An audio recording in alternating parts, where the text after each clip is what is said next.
Students, discrete mathematics के इस 7th lecture में हम कंटिन्यू करते हैं प्रोबेबिलिटी प्रायिकता को।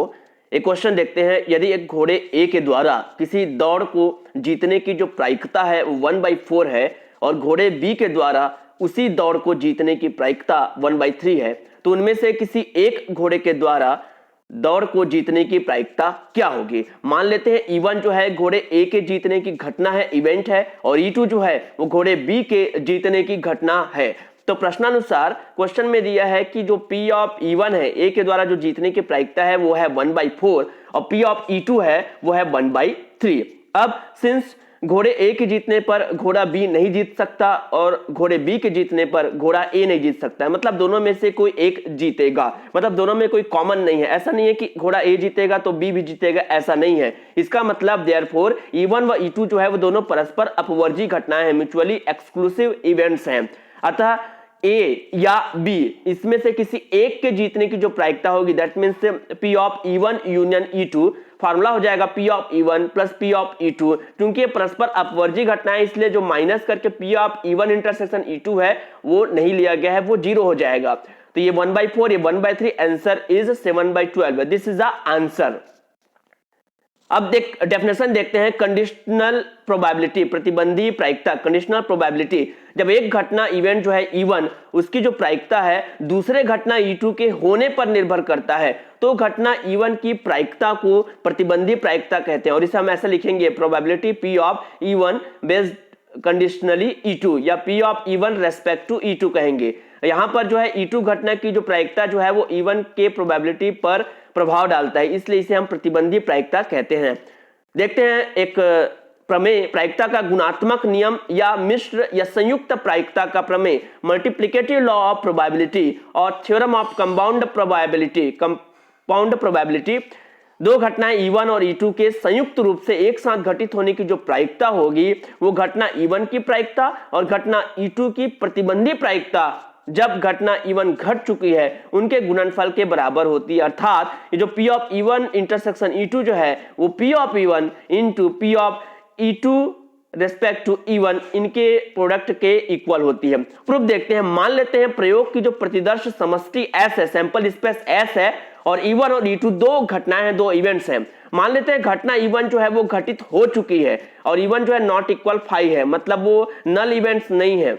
अब सिंस E1 जो है वो सैंपल स्पेस S का सबसेट है, इसका मतलब चूंकि E1 घटित हो चुका है मतलब S के वे ही अवयव घटित होंगे जो कि किसमें है, E1 में है। अब ये मान लेते हैं कि अब E2 घटना में भी वे ही अवयव घटित होंगे जो E1 में है, क्योंकि अभी हम केवल ये मानकर चल रहे हैं कि घटना E1 ही घटित हुआ है। इसका मतलब जो सैंपल स्पेस S है उसमें से वे अवयव घटित होंगे जो E1 में है। ऐसे ही मान लो E2 घटना में भी वे ही अवयव घटित होंगे जो E1 में है। मान लेते हैं उभयनिष्ठ अवयव कॉमन एलिमेंट्स का जो समुच्चय है, सेट है, वो है E1 इंटरसेक्शन E2। अतः घटना E1 के हो जाने पर घटना E2 की जो प्रायिकता होगी, जो प्रोबेबिलिटी होगी, that means conditionally probability E2 respect to E1, ये फार्मूला हो जाएगा n of E1 intersection E2 upon n of E1। जबकि प्रतिदर्श समष्टि E1 है, अभी सैंपल स्पेस हम क्या मानकर चल रहे हैं, E1 मानकर चल रहे हैं। अब इस दोनों में क्या कर देंगे, n ऑफ S से डिवाइड कर लेंगे। अब n of E1 intersection E2 upon n of S, ये प्रोबेबिलिटी के डेफिनेशन से हो जाएगा P of E1 intersection E2, और सेम ऐसा इसमें हो जाएगा P ऑफ E1।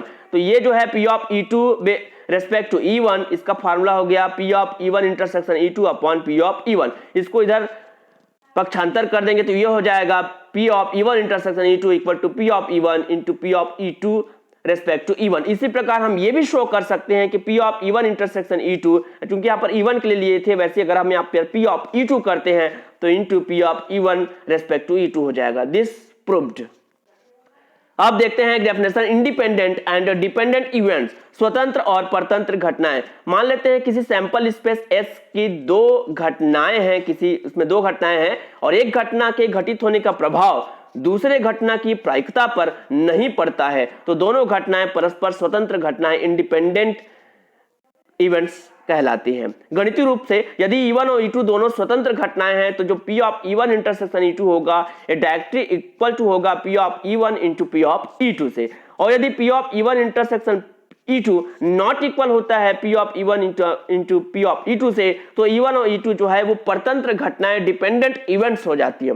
नोट करके लिखेंगे फर्स्ट वन, यदि E1 व E2 स्वतंत्र घटनाएं हैं, इंडिपेंडेंट इवेंट्स हैं, तो P of E1 equal to P of E1 respect to E2 के इक्वल होगा। सेकंड, स्वतंत्र घटनाएं E1 और E2 अगर हैं तो P of E1 intersection E2 equals P of E1 E2 equals P of E1 into P of E2। Third one, यदि n स्वतंत्र घटनाओं की प्रायिकताएं क्रमशः P1 P2 and up to Pn है, तो इनमें से कम एक के घटने की जो प्रायिकता होगी उसका फॉर्मूला इस तरह से दिया जाता है। अब एक क्वेश्चन देखते हैं, यदि A व B दो घटनाएं हैं, दो इवेंट्स हैं, जबकि P of A, probability A जो है 1/2 है, प्रोबेबिलिटी फॉर B जो है वो 1/3 है, probability for A intersection B is 1/4, तो फाइंड क्या करना है? First one, probability A respect to B, second probability B respect to A, and third P of A union B। तो फर्स्ट फाइंड करते हैं। प्रायिकता का जो गुणात्मक नियम था, मल्टीप्लिकेटिव जो लॉ है, उससे क्या होता है? P of A intersection B equal to P of B into P of A respect to B। यहाँ से P of A respect to B को यहाँ लेफ्ट हैंड साइड रखेंगे, ये राइट हैंड साइड आ जाएगा। इसकी वैल्यू हमारे पास दिया हुआ है 1/4 और P ऑफ B की वैल्यू है 1/3। This is the answer 3/4। Second find करते हैं P of B respect to A। Formula लग जाएगा P of B intersection A upon P of A।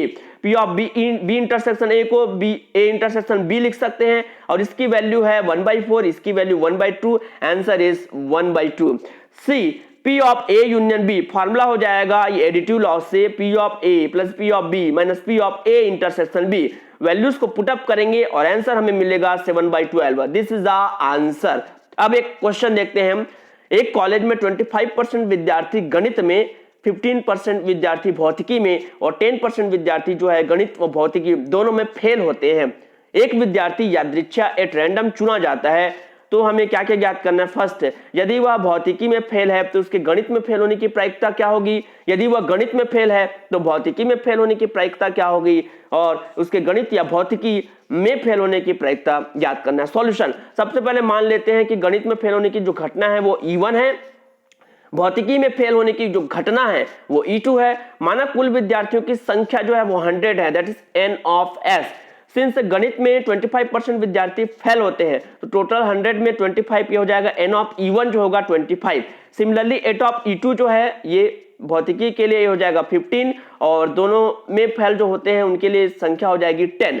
एवं P ऑफ E1 प्रोबेबिलिटी क्या हो जाएगा? n of E1 upon n of s, 25/100 that means 1/4। इसी तरह P ऑफ E2 भी हम फाइंड कर लेंगे और P of E1 intersection E2 भी हम फाइंड कर लेंगे। अब आते हैं जो हमको फाइंड करना है, फर्स्ट वन, गणित में फेल होने की प्रायिकता जब भौतिकी में फेल हो तो कंडीशनली प्रोबेबिलिटी का फॉर्मूला लगाएंगे P of E1 respect to E2, मतलब गणित में फेल होने की प्रायिकता जबकि वो भौतिकी में क्या है? फेल है। तो फॉर्मूला हो जाएगा P of E1 intersection E2 upon P of E2।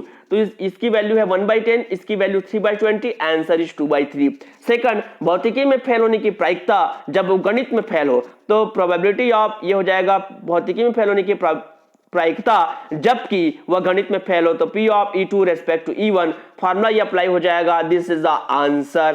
Third, गणित या भौतिकी में फेल होने की प्रायिकता, तो गणित या भौतिकी है तो P of E1 union E2 where P of E1 plus P of E2 minus P of E1 intersection E2, ये फार्मूला अप्लाई होगा। इस सभी की वैल्यूज को हम पुटअप करेंगे। This is the answer.